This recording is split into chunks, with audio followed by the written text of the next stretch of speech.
Gufaa jiru kol kafteetu nama nagoote eenyufuu afaan kosaa qadhuumi kan kenna guute qalbii kootu sumana hawaami suma yaada bulee ka'ee yoon yaadu nagaan ko deebi'aami dirra keessa nama daa'e Olana ko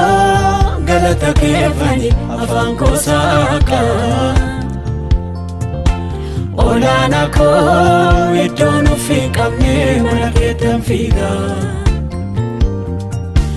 Olana ko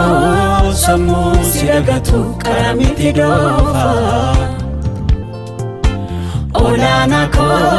sirraa dambahu mana keetan hafa Naaf ulfaadhu malee waaqa koo naaf ulfaadhu malee naaf ulfaadhu malee waaqa koo atolaan irralee naaf ulfaadhu malee waaqa koo naaf ulfaadhu malee naaf ulfaadhu malee waaqa koo atolaan irralee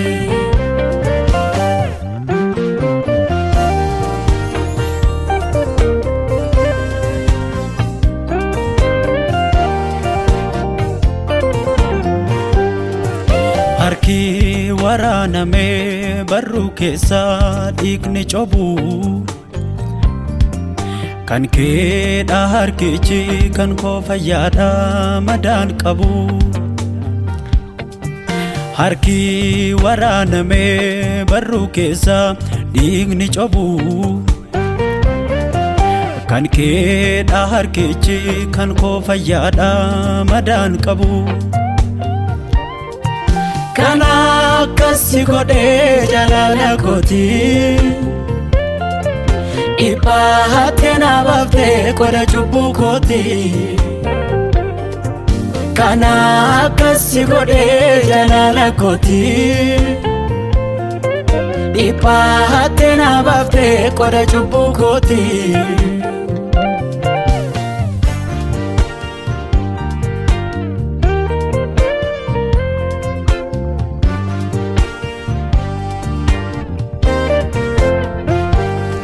Harka gumaa miti harki kee inni waraaname Jaalala koo fannoorra turteemi sinaan bilisoome Eenyumtuu sitti murteessinee jaalala koof malee Waan biraa jecha yoon dhabeyyuu galata koon siif kenna tulee Fayyina koof gatii natti baafte Golgota irratti Qullaa kee dhaabattee garafaamte uwwiftee natti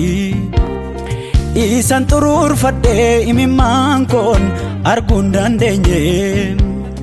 Toluma naaf laattee gulummaa koo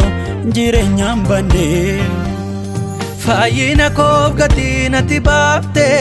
Golgota irratti Qullaa kee dhaabattee garafaamte uwwiftee natti Isan xuruurfadhee imimmaan koo arguun dandeenye Toluma naaf laattee gulummaa koo jireenyaan banne